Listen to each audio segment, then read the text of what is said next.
Hi, my name's Randall. I'm 30 years old. I'm from Huntsville, Alabama. Autumn would pretty much live for excitement, adventure. I saw every single day with her as an opportunity to do something fun, because that was the kind of person that she was. Anything that we could do that was new, that was inspiring, or breaking down new walls of anything. Growing up in North Alabama, there's only so much that you can discover, you know. So a lot of what Autumn and I did was just trying to be creative. And so she gave me that partnership where every single day I would be like, what are we gonna do today? You know, and it was always something cool, always something fun. Once we got married, you know, I felt like my life was complete. I felt like, I can't believe that the person that makes me feel this way has chosen to spend her life with me. And now I get this every single day in my life, this adventure, this fun. Ironically, she asked me to marry her. So it was very non-traditional, and that's the way our relationship always was. Nothing really was like the way that a typical Alabama relationship would go.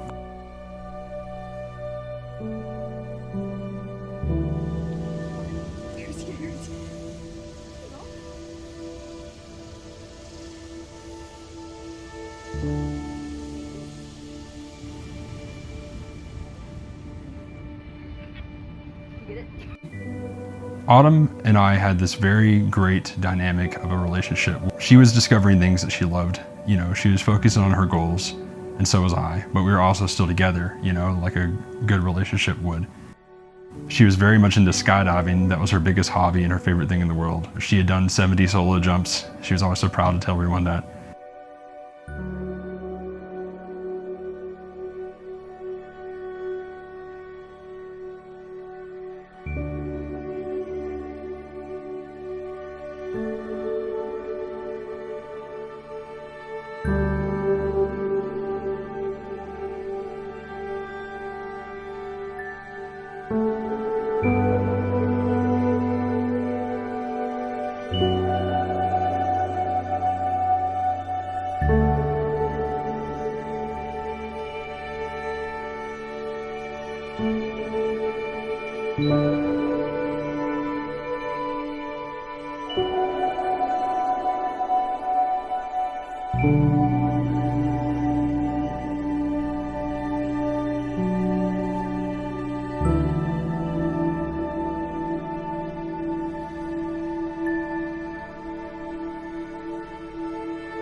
There came a time, it was right before our 2nd year anniversary, and I think it was about 3 or 4 days before we were planning on leaving to go celebrate our anniversary. We had planned to go to a town called Gatlinburg that's in Tennessee that has a lot of like cabins and like snowboarding, that kind of stuff. I came home from work. Autumn basically was on the couch watching TV, just like normal nights when I come home. I ended up just telling her, you know, I'm gonna go to the store real quick and get a drink. You know, do you want anything? And she said, no, I'm okay. So I turned around and went towards the door, and as I turned to tell her that I loved her, she was having a seizure. I didn't realize that it was a seizure at first, and so I thought that she was dancing at me. Like, because I didn't know anything about her seizures at all. And I ended up like starting to do a dance back at her, like in the first second of it happening, and then it clicked in my head that she was actually having a seizure. And so that night kind of like initiated the next chapter of our lives, which was a lot of struggle for her. Watching her go through 3 years of suffering, basically. She was having seizures so regularly. She was having about 4 to 5 a week. The full-blown like tonic-clonic, like what you think of when you think of a seizure. We went to a doctor, tried to get answers. No one could ever explain what was going on. So fast forward a little bit, you know, she wasn't able to drive, she wasn't able to work, she couldn't do any of the things that she loved to do anymore. A lot of her independence was stripped away from her, who she was as a person. She was losing her memories, she couldn't, you know, walk sometimes because it was so bad. So we decided to move to Orlando, which is where we spent our honeymoon. We wanted to move there because I had just finished nursing school and I had time and money to actually make this dream happen. So we decided, let's take a chance and we'll go down there and maybe we'll get some better healthcare, some better doctors. There was a lot of just trying to figure out how we're going to survive for the first 3 months. And then we finally got a place and we were happy. But her seizures continued to happen a little less frequently. But they, because I think her stress wasn't as high because she was away from Huntsville, which is what caused a lot of her stress. We were there March of 2021 is when we started living in our home. Autumn is very much like a go-getter. She wanted to be a cop. She wanted to help people. That was like her goal. Besides being a cop, she wanted to continue to pursue FBI agent to try and put bad people away. Autumn was one of the most inspiring people that I'd ever met because she came from a lot of turmoil in her childhood. And then after time and time again of things going wrong for her life, Autumn never once stopped smiling. She never once stopped, waking up with hope and laughter and joking. And she was the strongest person I can think of in terms of mental strength to be handed some of the things that she was handed. She slowly lost a lot of that drive and ambition because of the seizures. She wasn't able to chase her dreams in the same way. She never stopped trying. She went to the police academy. She almost got in. And right around that time that she was like finishing up the police academy, the seizures started happening. And so she was working as a TSA agent at the time, like trying to build up her like resume for things to get her, like the right kind of past history, employment history. So like she was working towards that. And sorry, I'm like almost out of breath. It's okay. Yeah, just relax for a moment. There. I feel like I wish I had more like of a clear mind with talking about some of this stuff. Because talking to you on the computer the other night, it was so easy to get this out. Yeah. But I think because it's actually here and it's this moment. Yeah, we can absolutely like take our time, and so there's no rush. And Okay. If you want to take a break or anything. Let me just think for a sec of what I might have missed that I really wanted to throw out there. Absolutely. She was very unique in terms of the things that she liked. One thing that was super unique about her is that she absolutely loved bugs. So much so that like, even if there was something that people would describe as like a pest, like a roach or a bee or a wasp or something like that, she would try her best to protect it no matter, what the circumstance was. Instead of, like smushing it or whatever, Autumn would pick it up and take it outside. She had the biggest heart of anybody that I've ever seen. I think moving to Orlando was going to be the right move for us. Originally, we thought that would solve all of our problems. And when we first got there, Autumn loved it. We got this dog, Jello, who is a corgi. We got Jello as a puppy, like right before we moved to Orlando, and Autumn would spend a lot of her time just like raising this puppy, and giving her some sort of like feeling of purpose, along with just her own goals of getting better and hopefully getting to work again. They say that you can work with epilepsy, but the hard thing about it is that a lot of jobs will honestly politely decline your application if they find out that you have something like that, because it's going to make it a lot harder on them. Even if you're doing something as simple as running a cash register, like if you have a seizure while you're at work, then that kind of puts her out like of working with people. And she definitely didn't give up. She always wanted to keep going, and I would always tell her, it's okay to keep trying. And the hardest thing too was driving for her. Like she'd always driven herself. She didn't like to be drove around. So those days where she would want to go to the gas station or just somewhere like a mile down the street, just so she could feel that feeling again of being in a car and having control of the gas pedal and just knowing what it felt like to be normal.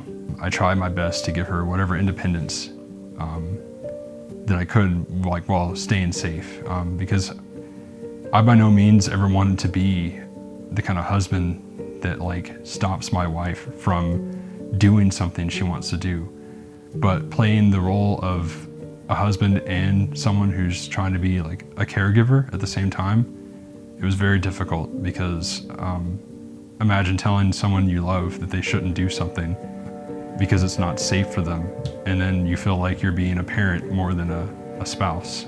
She would very much want to just be normal and go do something, even go for a walk down the street.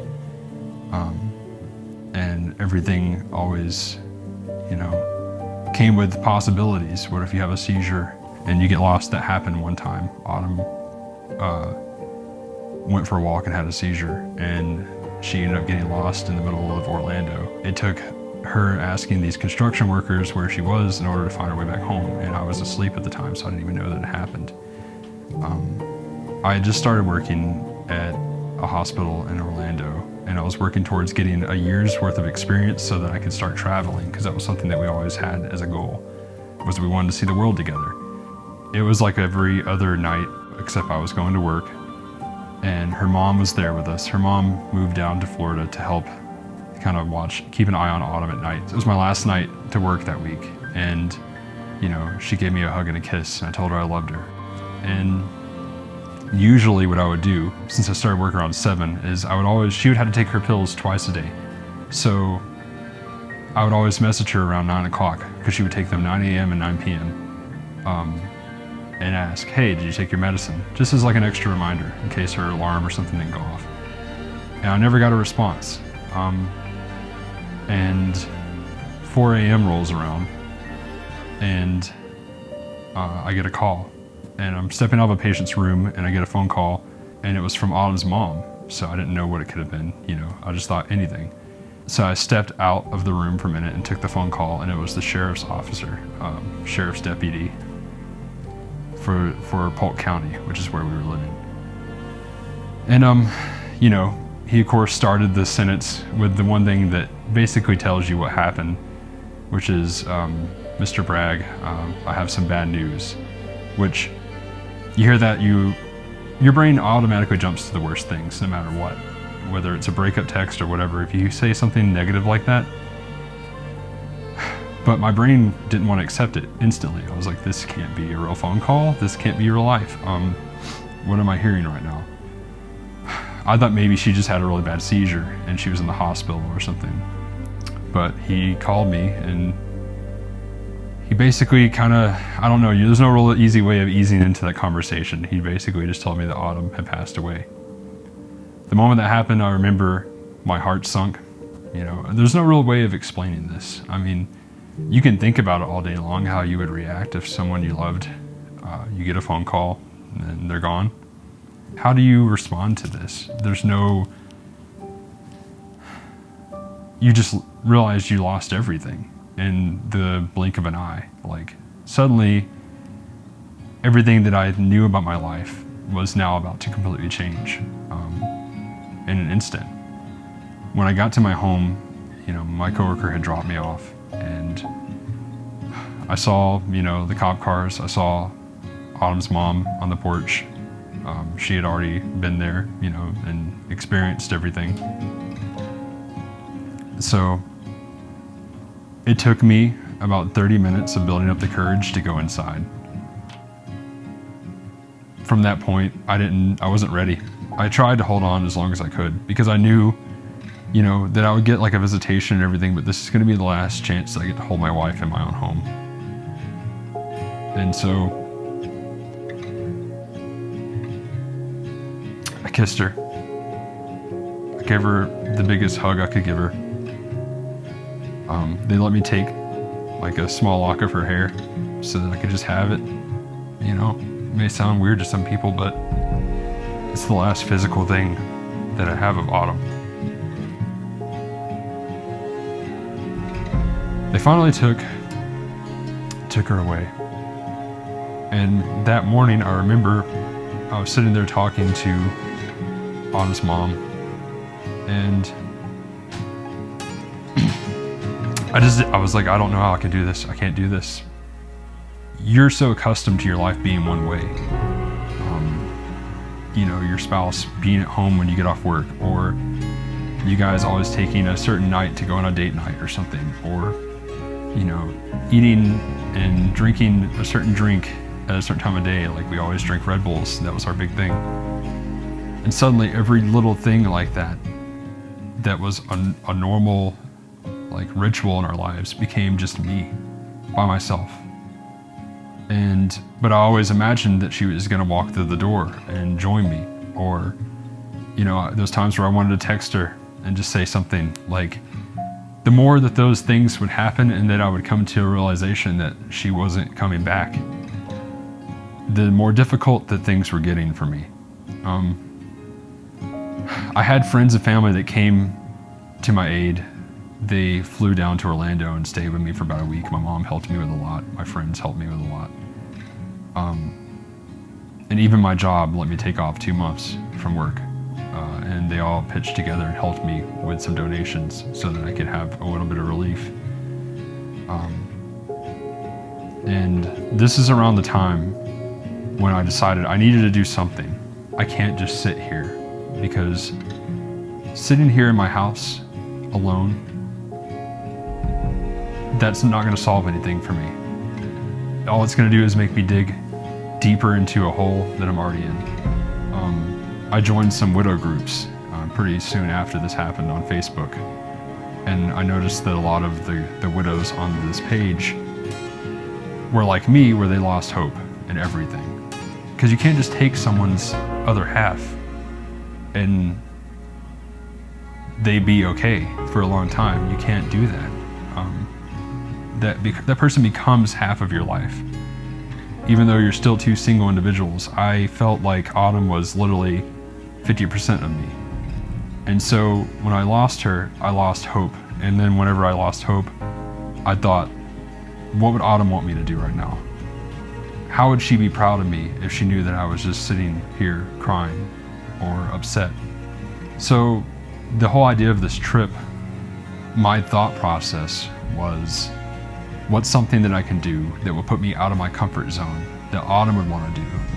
Autumn always wanted to travel, and now I'm trying to do that for her in her memory. Because no matter what happens, I always keep her with me right here. So every place that I'm visiting, I still have a little bit of her with me. I wanted to do something to memorialize Autumn. And this is something that I could always have. This trip, these memories, I took her urn with me and her ashes. So, you know, everywhere that I went, she went.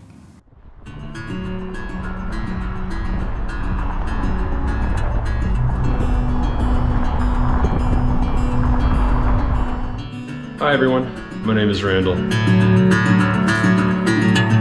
I'm making this channel as a memory for my wife, Autumn. Red Bulls, very essential. Something that I've always wanted to do is go visit all these places with her. So that's what I'm gonna do. And I'm glad that you're coming along on this adventure.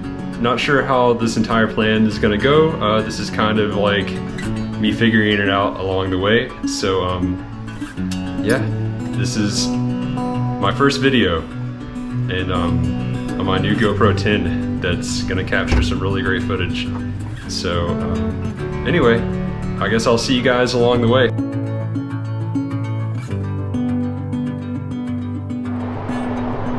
Okay, so on the way to New Orleans. Got about 5 hours left. The sun's starting to go down, so this is probably some of the best lighting I'm gonna get, you know, golden hour. I'm excited. I'll be staying a full day. A friend of mine is going to be giving me a tour of some of the great things to see there. So that's just a quick update on where I'm at. I'm driving safe, and I'll see you guys soon.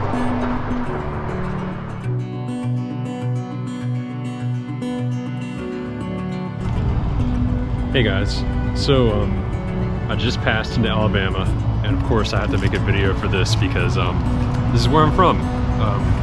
Not this low of Alabama, but I'm from Alabama. I definitely had to stop at the rest station so that I could, you know, just capture this moment right here.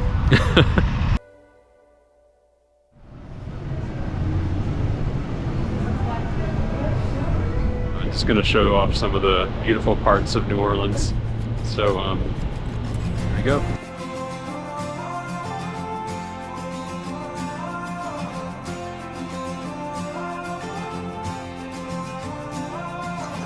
A friend of mine who went to nursing school with me, he chose to move to New Orleans after he graduated.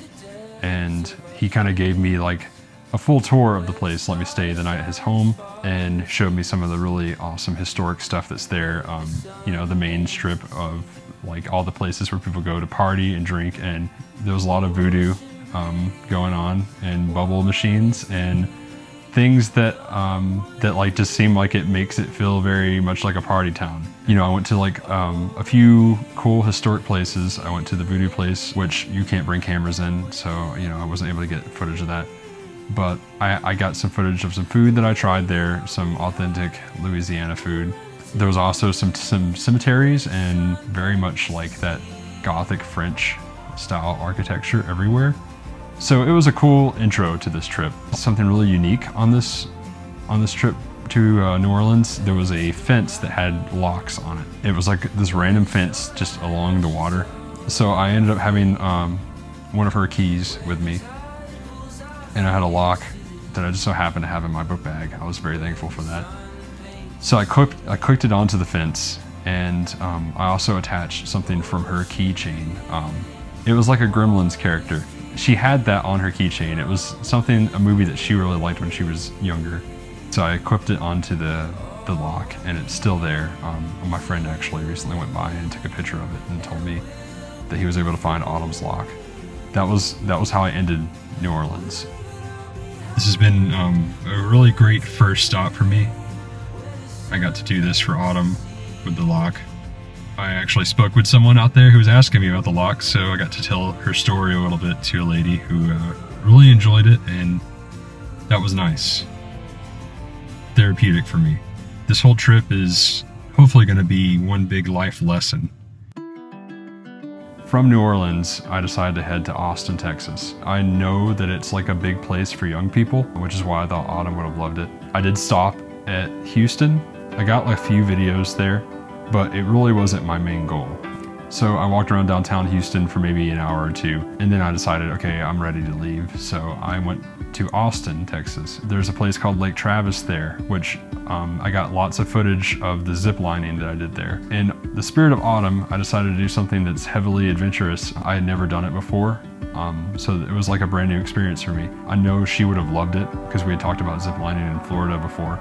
So I got like my helmet set up, and I put the GoPro on my helmet, so I actually got to like see this beautiful view of this lake going over these zip lines. That was my first thing that I did there.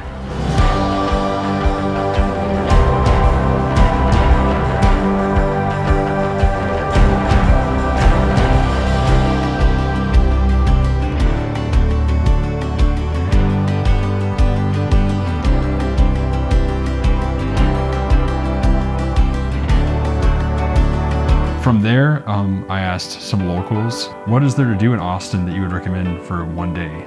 Because that's probably as long as I'll be here. Everything has names, and I don't remember the names, but there's plenty of video footage of me on a small hike, and it takes you up around this like area that's right on the water. You get a really nice view of this bridge that is in Austin. So that was my first night. I decided to sleep in my car that night, and I stayed the night one more time. On day 2 of Austin, I attempted to get some barbecue, which is very difficult if you go to the recommended places because I got there an hour before they opened and they were sold out for the day. I also went to another hiking spot and I tried that out as well. I did leave some of Autumn's ashes on the second hike that I went on in a very special spot. This was the first time that I decided to open up her urn and really to leave a little bit of her in this place, because the locking idea was really cool in New Orleans, but you know, they don't have locks in every city for me to do that. I decided, okay, it's time to finally open this urn and do what Autumn would want me to do, which is leave a little of her in these places she never got to see.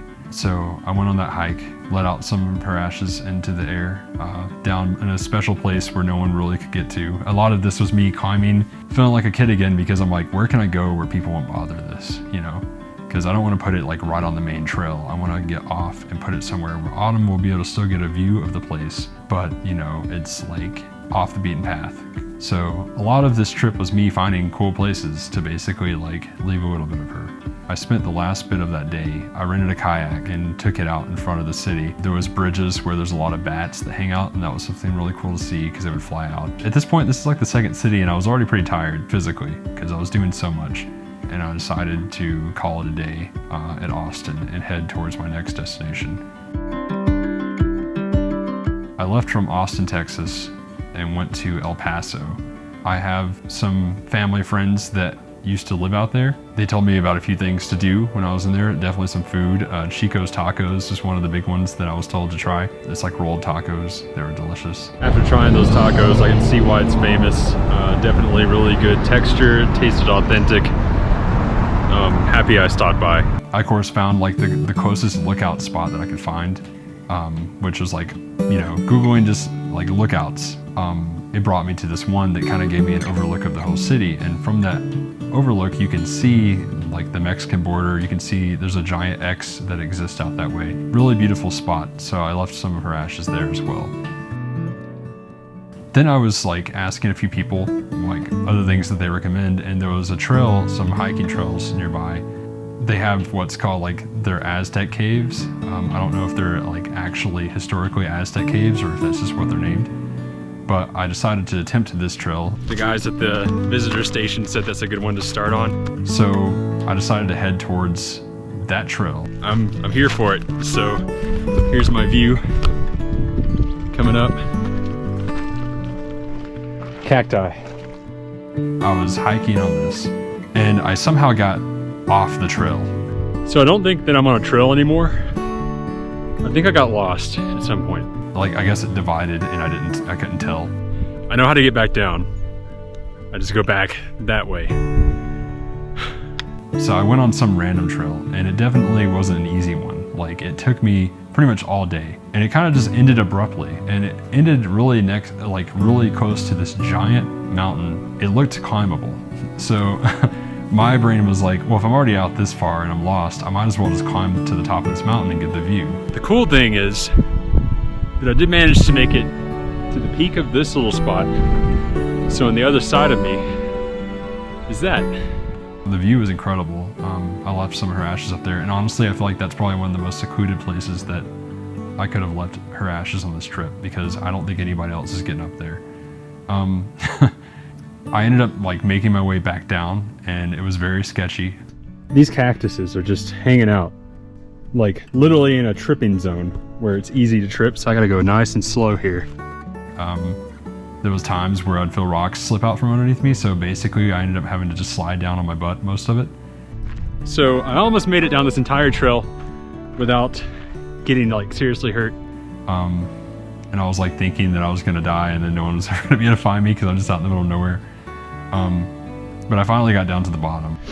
And the dumbest thing just happened. I was reaching down to grab a rock. I don't know what was on the rock. Something like pricked my thumb and I can't pull it out, so I gotta get some tweezers. But I'm glad I wasn't recording, because then you would have heard some curse words. I've been trying to keep this very like family friendly. Okay, saying goodbye to Mount Franklin.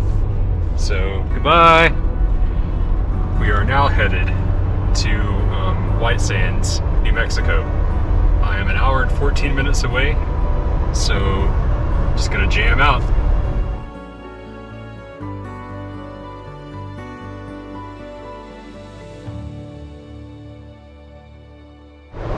Wow guys, I think I'm about to see the White Sands for the first time. I can see it on my GPS where it's showing yellow. Okay, so this doesn't even look real.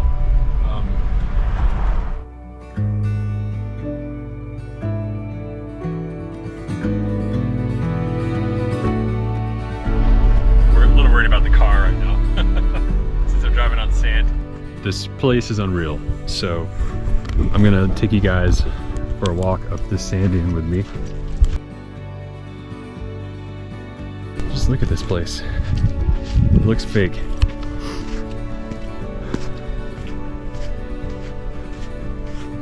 Like if you Google it, like you'll see images, everyone takes photos there because it's basically like a desert like that you picture in movies, like, you know, the Arabian desert with the sand dunes and stuff, but everything is like super white and it goes on for miles and miles and miles. So people would even like get sleds that you get from the gift shop. If anybody watching this ever makes their way out there, make sure to stop at the gift shop first to get yourself a sled, because that was like something I regretted. I ended up like asking someone who had a sled if they would take a video of themselves going down one of the sand dunes with my camera. So I did get that.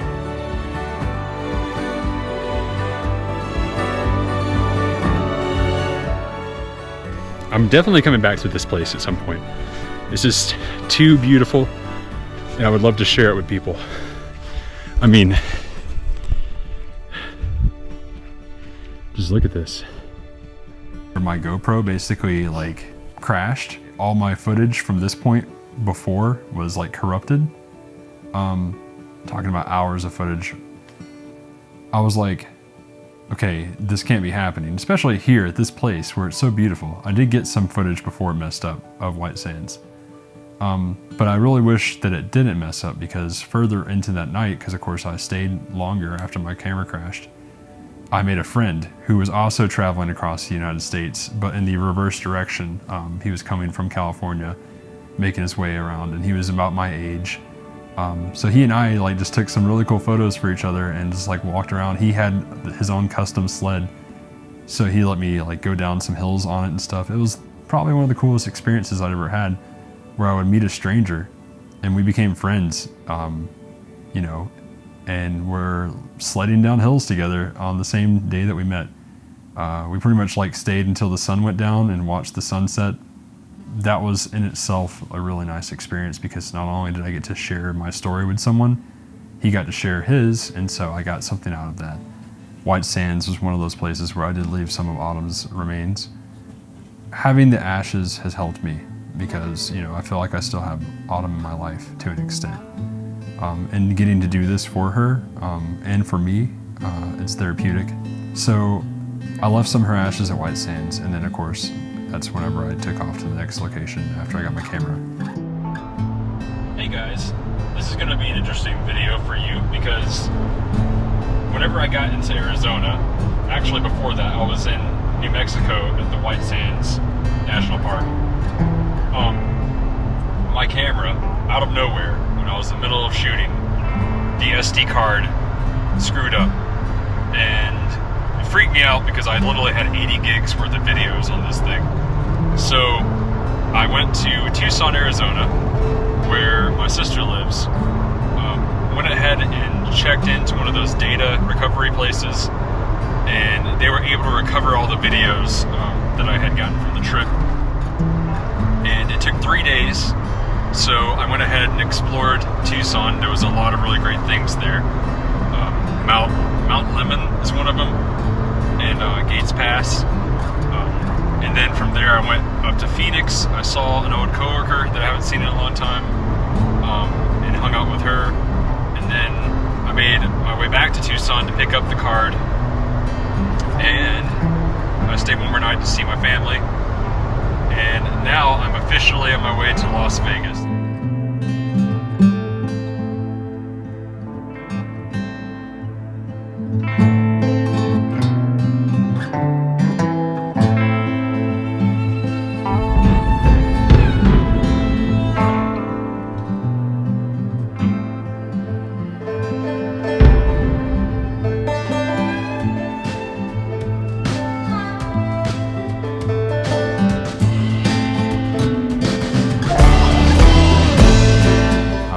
Very much like a different kind of night for me. So Vegas has always kind of felt like a city that Autumn and I weren't really as interested in visiting, because we weren't the type of people that would go out and drink and party and you know, stay up all night. But you know, I had a friend there, one of my closest friends from high school, and him and his wife were there. So of course I was like, well, I need to go see Vegas. He and I and his wife all did some really fun things. We zip-lined across Fremont Street. got to explore some of the strip, went to an ice bar, those kind of things. It was like the first time that I had drank alcohol since Autumn had passed away. And of course I overdid it. I had parked my car. I paid $30 for parking in this parking garage that I found. Thankfully my friend was sober enough to get me an Uber back to that parking garage. I stumbled up to the top floor where I parked, and I got inside and just passed out. And that was where I slept that night, was at the top of this parking garage in Vegas. I woke up to this little guy riding around on a bicycle that said security on it. And he was just scoping out all the cars and stuff. It was like 8 a.m. And I don't know if I would have gotten in trouble being parked there because I did pay the money, but it was like the next morning. So I was like, I gotta get out of here before I get a ticket. So I cranked up my car and fled the scene before the little bike cop could do anything about it. Saw so much stuff last night. By the time I made it to my car, I could barely walk. Just because I was that drunk. And I don't usually drink, so that's, goes to show what happens when you go to Vegas, I guess. But so I was supposed to go on my mule ride today. I knew when I woke up this morning that I was not going to be able to make it in time, because I was like, there's no way that I'm going to be able to do this. So I called them, rescheduled it for tomorrow. I went ahead and got me an Airbnb for tonight so I can get some good sleep. Probably going to use this day as a recoup day. From there, my next destination from Vegas was the Grand Canyon.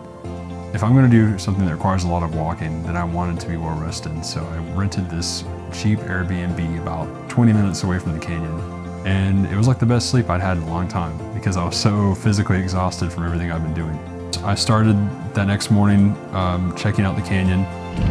Just arrived here at the park, about to see the view for the first time, so this should be pretty sweet. I spent 2 days at the Grand Canyon because I felt like it was worth it. And seeing the canyon for the first time, you don't have words for it. It's like one of those things they say you can't really describe it. It's just like you had to go see it. So I urge anybody who wants a trip to somewhere special to go to the Grand Canyon, because that in itself was worth the entire trip to that point. I was like, this is incredible. Autumn would have loved this. So I did 2 cool things at the Grand Canyon with my time. The first day, I rented a mule, and I went on a mule tour. It was like 3 hours long. I'd never been on any kind of animal with a saddle before. So they teach you how to ride these things and how to steer them. Mine was named Ike, and he apparently was as stubborn as they say. He would stop and try and eat tree branches and stuff, and just throw off the groove of the pack. So that was funny, and what was really weird is they ask you to do this thing where you spank the butt to get them to go. If your mule gets too far behind from the pack, you have to smack their butt to get them to catch up, because otherwise they'll start doing a stampede effect. So that was really interesting. Super cool experience. Would recommend it to anybody. Day 2, I actually tried to do some hiking down the canyon. I started at this one point, and there's zigzag trails that go down towards the bottom. I spent a lot of time just walking around the outer rim, and then I decided to head towards the bottom. I made it probably about halfway, but due to time restraints and the sun setting, I decided to stop and turn around.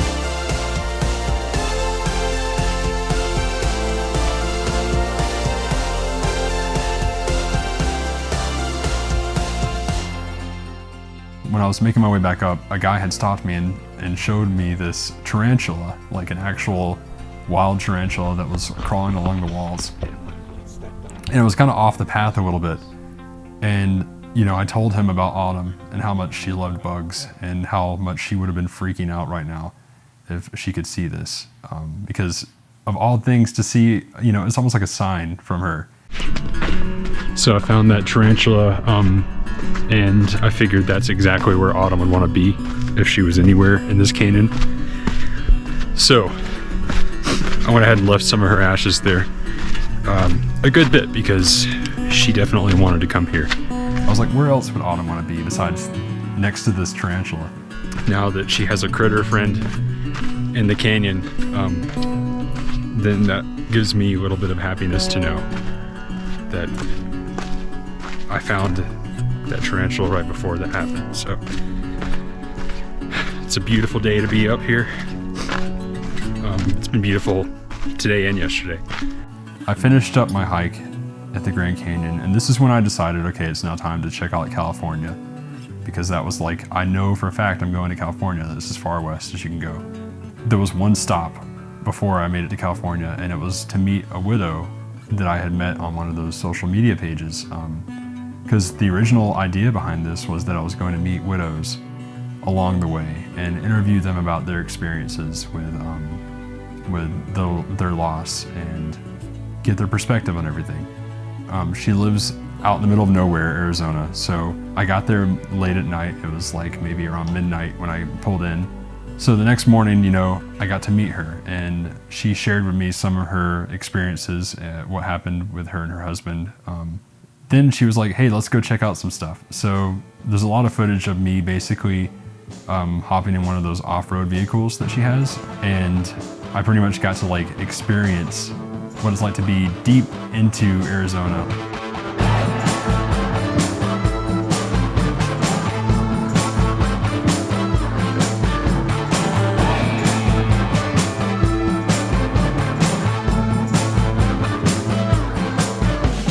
Very much like the wild kind of things that you would expect to see in like Western movies, you know, like there was a school bus that was like submerged from a monsoon that had happened like 50 years ago that was like halfway covered in like sand and dirt. There was an old like cemetery, an old coal miner cemetery that was like out in the middle of nowhere. And then there was like a cave that she knew about that was out there that she took me to. Some really cool experiences. It felt more personable because this is not like a guided tour or something that you would get from Google. This was a person's own life and experiences that they were sharing with me. So I stayed one more night and then I left.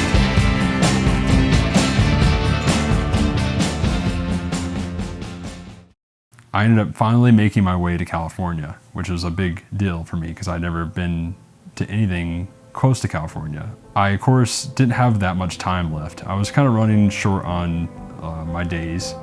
So I wanted to go see Santa Monica. That was like one of the big things I wanted to go see. I went out there to the ocean. This is my first time seeing the West Coast ever.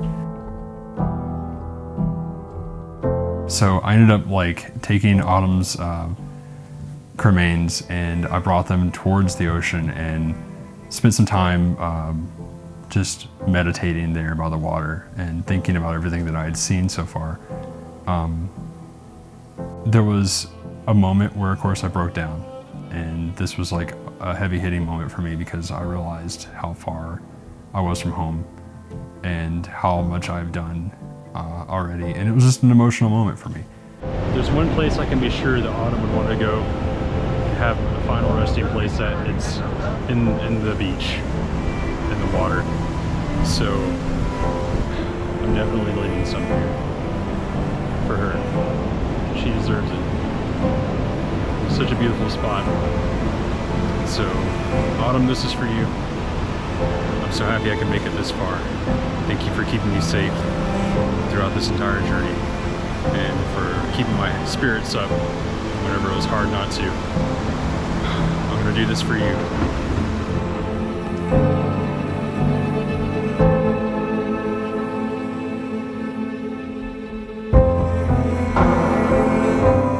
And by letting Autumn's ashes hit the water for the first time, it was like I had hit a milestone on the trip. You know, I had finally achieved a big goal, which was to make it across the entire United States with Autumn. I walked along the pier. It was very much like a really cool aesthetic that they had there, all the lights, the Ferris wheel, everything. And that was kind of my night there. I ended up renting another Airbnb from a really nice lady who I wish she would adopt me as her grandchild, really sweet lady. And then day number 2, I decided to do what every tourist does when they come to Los Angeles, and I made my way up to the Hollywood sign. So I did some hiking. A local told me that if I want to get a really good picture with the sign, then I need to come this way. It was much further than I expected it to be. I thought you could just roll up and take a photo. I've asked like 3 different people the best trail to go on. I wish I had more knowledge of the area, or at least like a buddy here that knew it better. But I'm gonna follow their advice and just go up this way. It took a long time. It took like 2 hours to get there. But once I finally made it, it was worth it because it was just such a unique feeling to be that close to that sign. Finally made it. Can you believe it? This has been actually a pretty crazy hike for me, so more than I expected. You would think that the Hollywood sign would be really accessible, but it's actually a little bit of a trek up here, so, but that's about as close as I can get right now. That was pretty much all I had time for in Los Angeles. I was tired and I wanted to move on to the next destination, so I left some of her ashes there at the Hollywood sign. So I went ahead and left some of Autumn's ashes here, right in view of the sign, so if she ever wants to see it, she can be here to see it. Because I know this is such a crazy thing to see in person. You know, you see it in the movies, you see it in television, but you never see it in person until you come out here. So just something really nice to do for her so that she can have a part of this experience as well. And I made my next stop. I left from Los Angeles and took the Pacific Coast Highway, which runs like 100 miles along the coast of California. That was one of the coolest things I'd ever seen. There's no guardrails half the time. You don't have phone signal. You're basically on these cliff sides that like overlook the ocean, and you know, it feels very dangerous and very fun at the same time. Something that Autumn would have loved. You know, I made a few stops here and there. There's videos of me stopping and just enjoying the view, pretty much.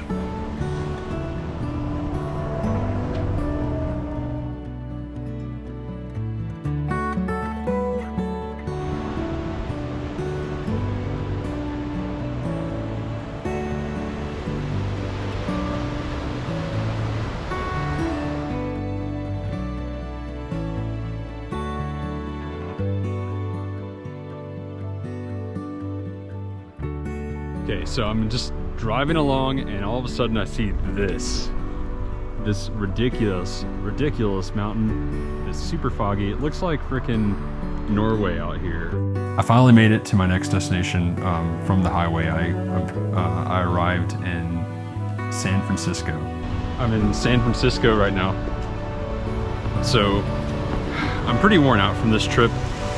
I know there's a billion things to do here, but I'm just kind of hitting like 2 highlights and then I'm probably gonna hit the road.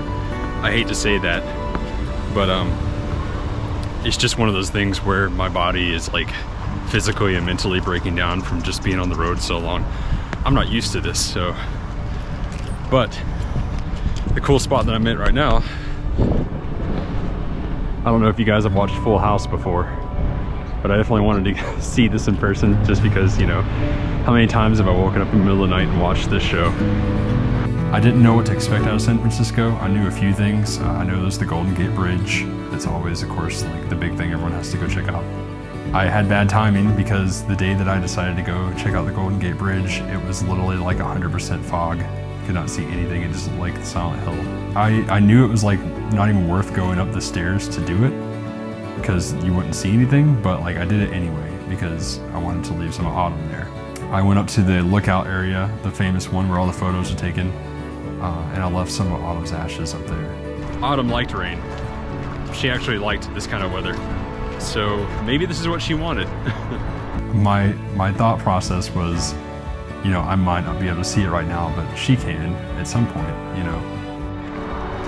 This whole trip has taught me a lot about myself. It's a lot about the world, a lot about just the United States, and I've learned things, I've met people, I've had so much fun just experiencing all these things. And I can't imagine how I'd be feeling if I just stayed at home. That was the last that I saw in San Francisco. That was the end of San Francisco for me. So I headed north to what's called Muir Forest. It's where all the famous trees that you see in California, that's like the sequoias and the redwood trees. I decided to make that my final stop in California. I went ahead and paid for like a reservation because you had to reserve a spot. And it was surreal because you get to the park and you're already kind of driving through like a more foresty area to get there. And these trees are like, I don't know, I could probably clone myself 20 times and hold hands and surround one tree. They're so ridiculously big. Wow, these trees are huge. And just unreal looking. And just like all other places that I had gone to, I wanted to leave a little bit of autumn there. So of course I found a secret spot. And I actually talked to a few people about it as well, and they said that they see people all the time leave remains there. It's a magical place, for sure. Truly like one of a kind spot in the United States. I finished up my my walk and got to see all the trees that I wanted to see and the nature. And so this was at like the time of the trip where I finally decided to head back east. I was leaving from Muir Forest to go to Moab, Utah. That was a big drive because going from Northern California to like Southern Utah, it took a minute. I ended up going like the most backwards way I could have ever gone, like driving through what's called Lake Tahoe, I believe, in Northern California. I drove through that area. A lot of really cool footage was taken in that spot. As I'm driving in this place that I've basically gotten lost in, like you can see the woods, everything around here just looks so beautiful. And I stumbled upon this. So, of course I'm gonna slide under there.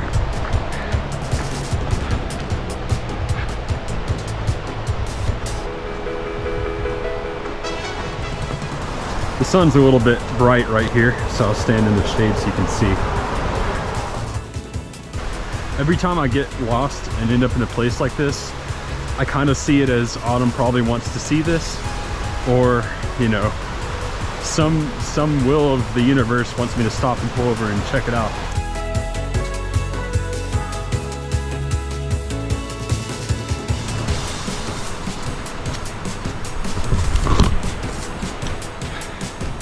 It's a little bit muddy, but not bad. I've gotten very dirty this trip.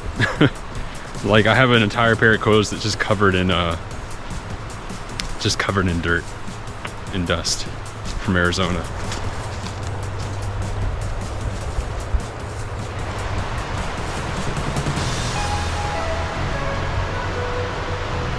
For my own sake, I'm just telling myself in this video that I did leave some Autumn's ashes here. But for you guys too, if you want to know. Because like I said, every time I get stopped in one of these beautiful places like this where I didn't intend to go, I usually take it as a sign that she would want to be here for a little while. So that's what I'm doing. There's a lot of big places that I've left her ashes, and there's a lot of small, hidden, like no one would ever find this kind of places. All right, well, time to hit the road, I guess. So that was a good little drive. And then when I made it to Utah, this is my next big spot. I had heard about Arches State Park in Utah from a friend. She had previously visited and told me that it was one of her favorite spots. So I wanted to add it to the list for sure. It did not disappoint, and these are the kind of things that Autumn would have loved. I made 2 friends while I was there, shared a little bit of my story with them, and they let me like hang out with them for most of that day, which was nice to have the company. I found a spot for Autumn. I think I found the best spot for Autumn. It's right here by this big arch here, close enough to see the view from here. And this view right here. So I found this pretty tree. I decided to leave some of her ashes there, just so she has the view every single day.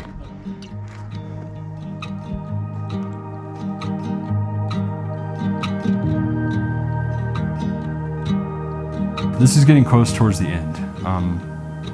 My last spot from Moab was Garden of the Gods in Colorado. I was told to stop there by a friend of mine. A lot of these were suggestions from people.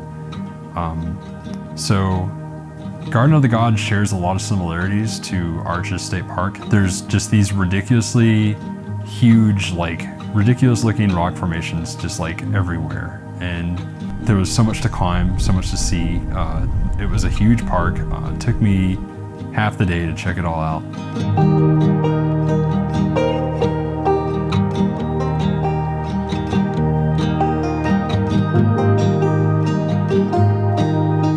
I ended up basically just kind of enjoying the day.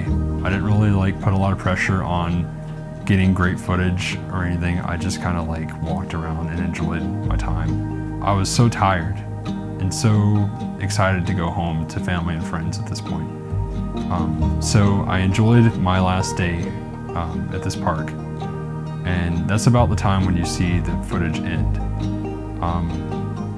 From that point, I kind of put the camera away and I pulled up Google and typed in Huntsville, Alabama, and it said something about like 20 hours, 22 hours. I was just like, this is the home stretch, and then I can come home and rest and like reflect on everything that I've done. I was still grieving, but I had just looked back on something huge that I had done. It took me 3 weeks, and I'd say 95% of it was sleeping out of my car.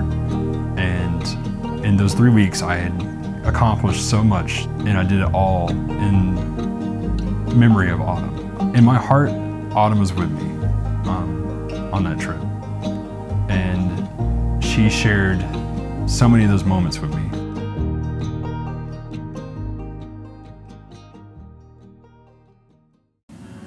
Since the trip, I kind of went back to work for a few weeks, and I left and resigned from that job. I decided to take travel nursing as my full-time job, which is something that Autumn and I always wanted to work towards in the long term anyway, because travel nursing allows you to go where you want to go and you get paid to do it, so it's kind of like the best of both worlds. Ever since then, I'm kind of keeping that lifestyle of seeing the world. I just finished my first travel assignment back in Tucson. I actually went back because I wanted to experience more of the place, and I wanted to start my first contract somewhere where I knew somebody. A lot of my life is kind of like living the life that Autumn and I had always dreamed of. I still am trying to do things for Autumn all the time. And we just had our anniversary, our 5-year wedding anniversary. It was March 17th. It's the first anniversary where Autumn's not here with me. I wanted to do something that I know that she would have loved. And Autumn, like I mentioned before, was huge on skydiving. We had done our first skydive together on our 1-year anniversary, and she fell in love with it. Of course, I was a little bit more spooked, so I took some time off. So I did one tandem, and she had just taken off with it. Well, being in Tucson, I was about 5 hours away from San Diego. So I decided to finally just like man up and do it. And so I drove there, booked my skydive. It was probably one of the prettiest, most beautiful like views that you could ask for in terms of skydiving, because you're over the ocean. They fly you over the ocean, and you can see Mexico and you can see the border wall. It was really unique, and I didn't feel scared, which is something that is interesting, because the first skydive that I did, I was terrified. Although I did it and I jumped out and had a really great time. There's that fear when you're in the plane and you're flying up, like, I can't believe I'm about to do this. But for some reason, this time was different. When I was going up, all I could think about was like how much Autumn would have been excited about this right now. This is literally like her dream, is to jump in all these different drop zones for skydiving. And this was by far one of the prettiest ones I'd ever seen.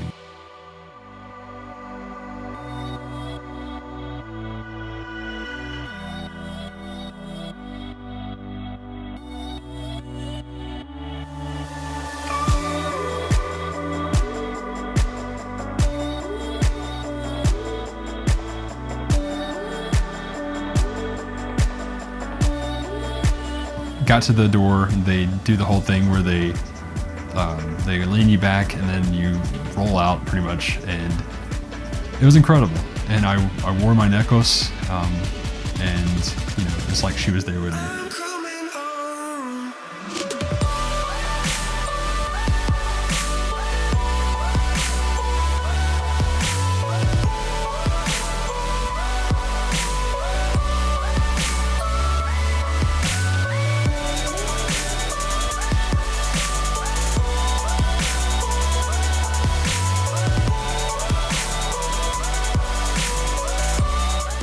that's just another example of how, you can still keep that memory of that person alive and live through them, because I would have never done that if Autumn wasn't in my life. I probably would have spent that day, watching a movie or like just taking a walk around the block or something.